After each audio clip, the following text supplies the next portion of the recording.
Hari mu kiganiro n'itangazamakuru ikiganiro umukuru w'igihugu cy'u Rwanda Perezida Paul Kagame yagiranye n'umunyamakuru ukomeye cyane yitwa Fred Swanika, akaba ari umuyobozi mukuru cyangwa se umuyobozi wa African Leadership University. Ari ku itariki ya 21 Nzeri 2021 yavuze ko kuri cyangwa se kuri we umukinnyi wa mbere w'ibihe byose ari Stephen Curry. Yashimangiye ko uburyo Stephen Curry akinamo cyane cyane mu gutsinda atatu byamuhindura uburyo abona mu NBA. Abantu bishaka kuntu umukinnyi Stephen Curry yaba ari muri dribbles cyangwa se mu manota atsinda dore ko yihariye cyangwa se yihariye ku gutsinda amanota atatu bita Stephen Curry abantu bishora mukunda. Nyuma y'umwaka umwe muri 2022 w'ikipe ya Golden State Warriors yegukanaga igikombe cya NBA imaze gutsinda Boston Celtics, Perezida Paul Kagame yari kugaragaza ko akunda ino kipe cyane cyane ubita Stephen Curry ubuhanga bwe budasanzwe yerekanye muri uno mukino wa nyuma.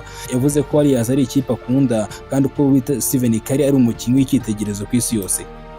Niyo mpamvu rero nashatse ko tuganira ku buzima bwa Stephen Curry, yaba ari amateka ye, ubwana bwe cyangwa se byinshi byagiye biranga umukinnyi kuva akizamuka cyangwa se kuva avutse kugeza ubu ngubu abantu benshi batangiye kumenya rino zina muri NBA. Gusa gusobanukirwa byinshi byagiye buranga mu mashuri, byinshi byagiye biranga famiye, dore ko famiye yose ari abantu bakuze, ari abantu b'abakinnyi, yaba ari papa we yaba ari mama we, bose bari abakinnyi bakomeye cyane. Afite famiye n'ubundi bose ni abakinnyi muri NBA ndetse abandi bihariye gukina volleyball. Baza kugenda bumva byinshi ku buzima bwa Stephen Curry, baza kugenda umenya byinshi yagiye anyuramo, amakuru ku muryango we cyangwa se niba yarashatse niba atarashatse byose uraza kugenda bisobanukirwa. Aza kubwira kandi ibikombe yagiye atwara, inshuro zose yagendaga aba MVP cyangwa se inshuro yagendaga aza muri All Stars cyangwa se cyose yabaga muri All Stars za buri mwaka. Aza kugenda umenya muri nicyo kiganiro. Ikindi kiganiro nayo gutegura cyangwa se uri kumva nitwa Ngabo Ntwari Kade. Iyi ni Indi Spotlight Jam, aho ibiganiro by'ubwenge, amakuru ndetse na documentary nk'izi ngizi zigenda zikugeraho buri munsi. Ushishikarize no gukora subscribe niba utarayikora, aho ubundi uze kwinyemera ngo ikaze maze dutangiye twinjire ku buzima bw'uno mugabo, turebe byinshi kuri we, yaba ari amateka nk'uko namaze kubikubwira ndetse na byinshi byagiye bimuranga. Ngwaye ikaze. Undi Stephen Curry amazina yose cyangwa se amazina yahawe ni wabo yitwa Warder Stephen Curry, evu cyane yitwa Akron muri leta ya Ohio. Ari ku itariki ya 14 Werurwe mu mwaka w'1988. Ni umuhungu wa Derrick Curry cyangwa se papa yitwa Derrick Curry, wahoze ari umukinnyi wa NBA ukomeye cyane bici bigacika mu bihe bye. Yari umukinnyi ukomeye cyane dore ko buri muntu wese iyo bavuze Derrick Curry bitubuka amanota atatu. N'umukinnyi n'uwo cyangwa se n'umugabo ikintu cyamurangaga no gutsinda atatu nk'uko umuhungu we n'ubundi haje kumukurikiza. Uta Stephen Curry rero mama we yitwa Sonia Curry, yari umukinnyi ukomeye cyane wa volleyball nubwo atigeze agera ku rwego rwo hejuru ngo akine amakipe akomeye nk'uko se cyangwa se nk'uko Stephen Curry ubu ngubu agezeho cyangwa se urwego agezeho. Ariko na mama we ku giti cye yakinnye volley azakurikirana kuri rwego rw'amashuri yizemo. Ku mashuri makuru bita Sonia Curry, mama wa Stephen Curry yari umukinnyi ukomeye cyane wa volley, wari umukinnyi udasimburwa muri volleyball. Wita Stephen Curry rero binumvikana ko avukiye muri famiye y'abakinnyi yaba muri basketball ndetse na volleyball. Byaje kumubera inzira yoroheje cyangwa se inzira yoroshye, bituma n'umwana maze yisanga muri basketball afite abamushyigikira.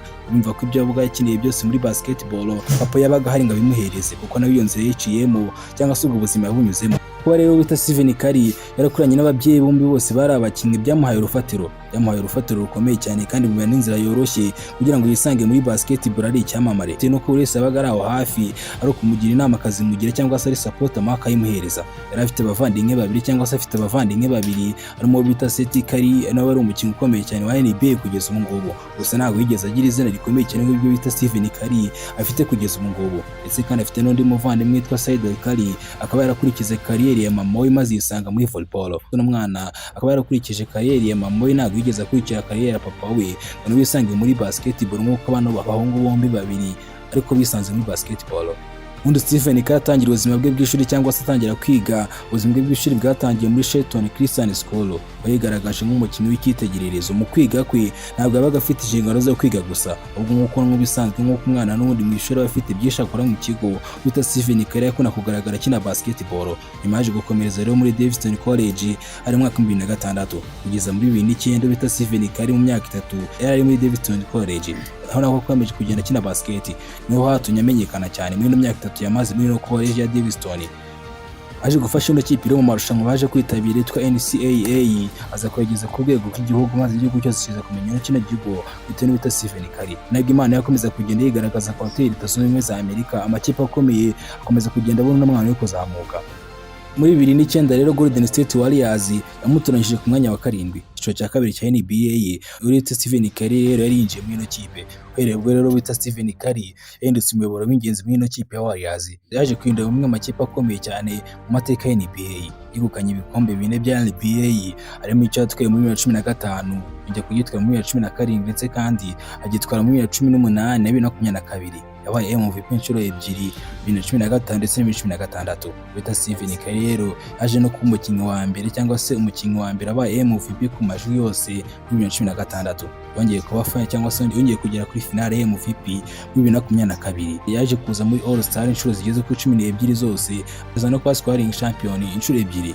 Yaciye gahiko ko kuba umukinnyi wa mbere mu mateka ya NBA ugerageje imipira cyangwa se imipira ya 3 irenga 10, bituma yitwa umwami wa 3 points cyangwa se umwami w'amanota 3 muri basketball. Uretse ibyo ngibyo azwi nk'umukinnyi wahinduye uburyo basketball ikinwa kuko yatinye imipira ya 3 iba ingenzi mu mukino, bigatuma n'amakipe akomeye yose atangira kuba yakiga buno buryo bwa Stephen Curry no gutsinda amanota 3 cyangwa se kwibanda ku manota 3 cyane. Uretse basketball rero Stephen Curry azwi nk'umuntu ukunda gufasha abandi, hamwe n'umugore we Ayesha Curry dore ko bari bashakanye, bakaba barashinze foundation yitwa Tyranny Play Foundation ifasha abana mu burezi, imirire ndetse n'imikino. Tsindiye zahabu rero mu mikino Olympique yabereye i Paris muri 2024 hamwe n'ikipe y'igihugu ya Leta Zunze Ubumwe za Amerika, yongera kwerekana ko ari intwari ku rwego mpuzamahanga cyangwa se umukinnyi ukomeye cyane ku rwego mpuzamahanga. Mu buzima bwite rero Stephen Curry yashakanye na Ayesha Curry ari mu 2011 nibwo bashakanye bano bombi, bakaba bafitanye abana 3.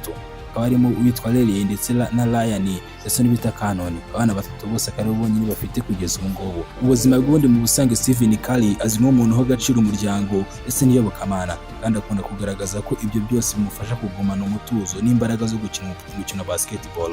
Kugeza ubu ngubu wita Stephen Curry afite imyaka igeze kuri 37 kandi aracyakina ikipe ya Golden State Warriors ku rwego rwo hejuru. Nubwo abantu benshi bakomeza kugenda bavuga ko Stephen Curry ashobora kuzahagarika gukina muri 2026, nubwo izo nkuru zikomeje kugenda zivugwa, ntabwo birajya ku mugaragaro ngo byemeze ko Stephen Curry azahagarika gukina muri 2026.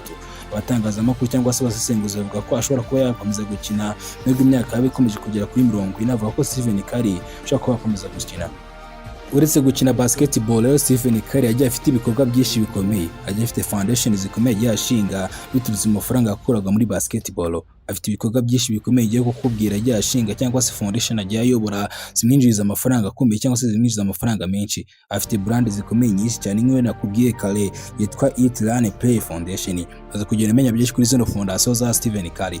Ya mbere ngiye kukubwira cyangwa se fondation afite ikomeye cyane, company ikomeye afite yitwa CSAT Inc. Company y'anyamukuru igenzura ibikorwa bye byose by'ubucuruzi, ishoramari ndetse n'ubucuruzi bw'imyambaro. Afite n'indi company nayo ikomeye Unanimous Media, akaba ari kampani itangazamakuru yashinzwe na Curry, ikaba ikora filime, documentaire, podcast n'ibindi. Ifite amasezerano akomeye cyane na Sony Pictures Entertainment, Audible ndetse na Netflix.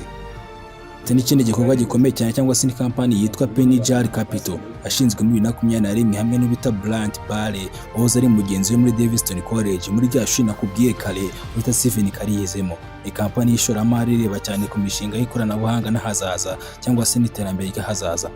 Indi kampani yari afite ni Tyranny Play Foundation, ngiye nakubwiye inshuro nyinshi, nubwo cyangwa se nubwo ari umushinga w'ubufasha ariko ufite imikorere y'umuryango ukora ku rwego mpuzamahanga ugamije gufasha abana n'uburezi n'imirire cyangwa se n'imikino kugira ngo abana bakure biga kandi banakina.